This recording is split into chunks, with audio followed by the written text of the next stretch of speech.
En esta presentación vamos a ver el tema de interpolación a trozos, más que nada en la perspectiva de su uso en el método de elementos finitos. Bien, el tema es que cuando uno va a interpolar en una función, en una tabla, si esa función es suave en una región y es irregular en otra, no va a haber un solo polinomio que ajuste bien en todas las regiones. En general va a pasar que el polinomio, si la tabla es grande, va a ser de muy alto grado y va a tener zonas en que oscile, digamos, y varíe mucho con respecto a la función, muy probablemente en los extremos del intervalo de integración. Entonces, por esa razón, o porque no se quiera complicar la interpolación con polinomios de alto grado, se puede dividir la región en subintervalos, que se van a llamar elementos, y en cada uno de esos subintervalos utilizar un polinomio diferente de los elementos aledaños. ¿Sí? Normalmente esos polinomios que se usan dentro de cada elemento van a ser de un grado relativamente bajo. Cada elemento puede contener dos o más nodos, que son el nombre en que se le da a los puntos tabulados que corresponden al elemento. Y eso va a depender la cantidad de nodos del tipo de interpolación que se quiera usar en cada uno de los elementos. Los casos más usuales van a ser la interpolación lineal a trozos o poligonal, la interpolación cuadrática a trozos y la interpolación hermítica a trozos. La interpolación lineal a trozos es el caso más sencillo de interpolación a trozos. También se llama poligonal por la forma en que va a quedar la función interpolante. Cada elemento va a tener solamente dos nodos, o sea que el subintervalo va a ir de un punto tabulado al siguiente nada más, y se van a usar polinomios de primer grado en cada elemento, en cada intervalito entre nodos. Se va a obtener una poligonal que pasa por los puntos de la tabla, que se llaman nodos, otra vez, y es muy fácil de calcular porque lo que se va a hacer es ver primero en qué intervalito cae el punto donde yo quiero interpolar y dentro de ese intervalito considerar la interpolación de Lagrange entre los dos nodos que rodean al punto. La pendiente de esta poligonal va a ser discontinua porque lo más probable es que tenga una pendiente diferente en un elemento que en el siguiente y por lo tanto no va a ser derivable en el nodo. Acá vemos una gráfica de un ejemplo, ¿sí? Ahí, por ejemplo, entre los puntos x sub i y x sub i más 1 tendríamos un elemento lineal y la función g sub i de x es el polinomio de primer grado que interpola entre el valor en el nodo xy y el xy más 1. Como se ve, la forma que queda es poligonal y las pendientes van a ser discontinuas en los nodos. Bueno, el siguiente caso de interpolación a trozos es la interpolación cuadrática o parabólica a trozos. Cada elemento va a tener tres nodos. Se van a usar polinomios de segundo grado dentro de cada elemento y se va a obtener una curva parabólica que pasa por los tres puntos del elemento. Es relativamente fácil de calcular porque simplemente se van a usar los polinomios de Lagrange por los tres nodos del elemento. Y también va a suceder que la pendiente va a quedar probablemente discontinua en los nodos que separan los elementos, no así en el nodo interior del elemento, como se ve acá en la figura. el f sub j menos 1 del elemento del medio, ahí no hay ninguna discontinuidad de la derivada, pero sí en los nodos xj y xj menos 2 que separan un elemento del otro. Ahí es muy probable que haya una diferencia de derivada entre un lado y el otro y por lo tanto una discontinuidad en la pendiente. El último caso que vamos a ver, y es el más complejo de estos, es el de la interpolación de Hermite a trozos. Cuando se conocen los valores de la derivada primera en los puntos de la tabla, además de los valores de la función, por supuesto, entonces se podría dividir en elementos de dos nodos, xy a xy más 1, y usar un polinomio interpolador de Hermite de tercer grado en ese intervalo. Esto nos va a dar una aproximación que va a tener la derivada primera continua y que va a coincidir en los puntos de la tabla no solamente con la función, sino también con su derivada. Para aproximar el valor de la función en el punto, en un punto X de un elemento, se usa el polinomio interpolador de Hermite en el elemento, que como calculo que no vieron en cálculo numérico este tipo de interpolación, les pongo acá la fórmula.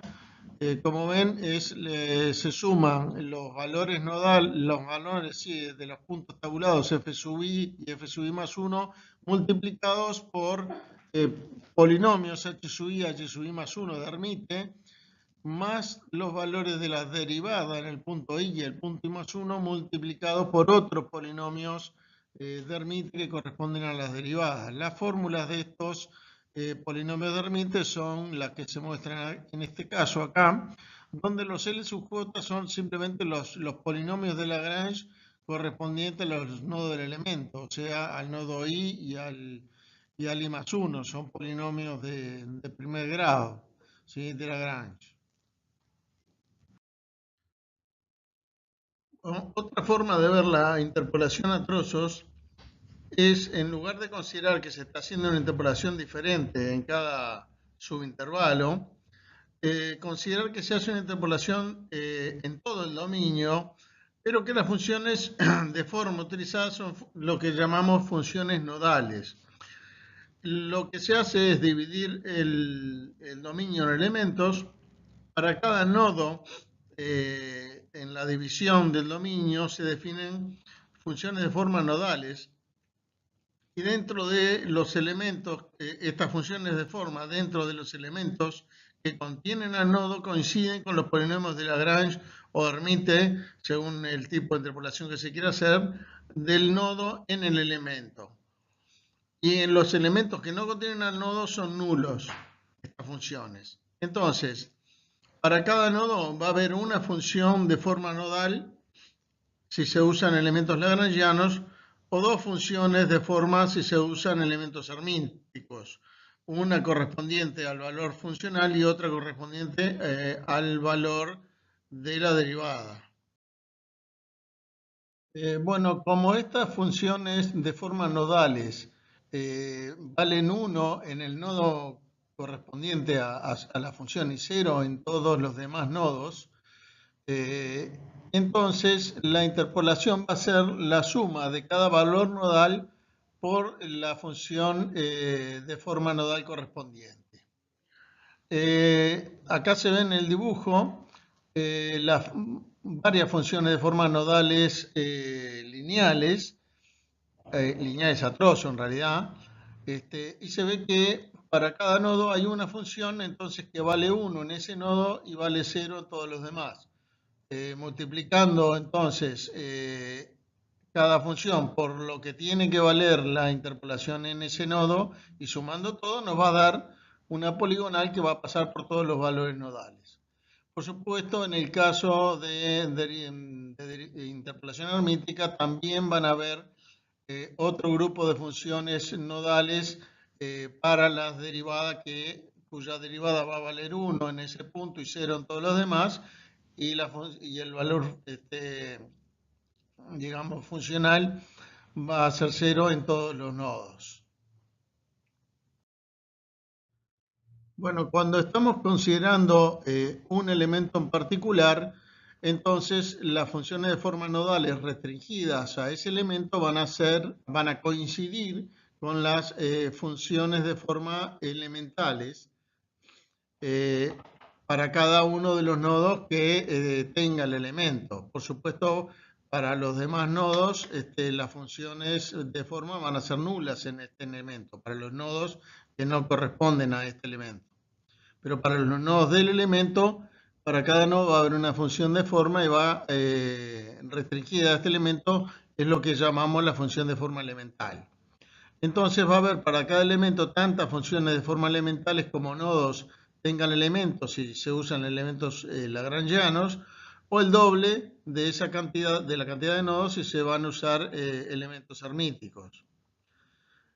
Para simplificar, los nodos y las funciones de forma elemental se identifican por su elemento y una numeración local de los nodos. Por ejemplo, un elemento triangular lineal tiene solo 3 nodos y los nodos, para ese elemento, la numeración local del elemental de los nodos es 1, 2 y 3, aunque puedan ser los nodos dentro de la malla completa, no sé, el 14, el 15 y el 25.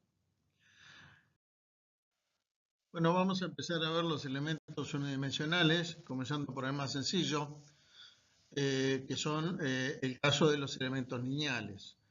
Los elementos, como ven en este dibujo, sobre el eje X tiene dos nodos numerados, su numeración local es 1 y 2, y las funciones de forma correspondientes son las dos funciones lineales, esas que se ven ahí, n1 y n2, cuyas fórmulas son estas. Esa es n1 y esa es la fórmula de n2.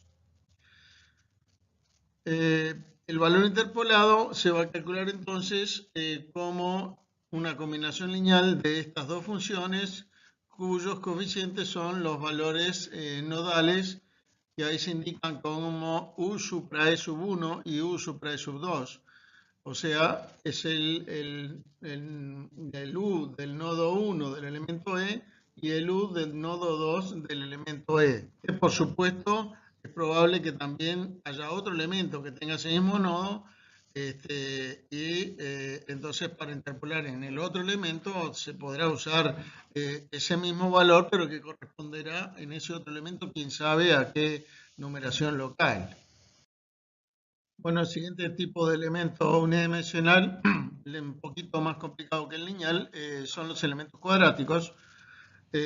Acá se ve en el eje X que tiene este elemento 3 nodos, numerados para numeración local 1, 2 y 3, cuyas funciones de forma son esas tres parábolas lagrangianas, ¿sí? Que cada una vale 1 en su nodo correspondiente y 0 en los otros dos.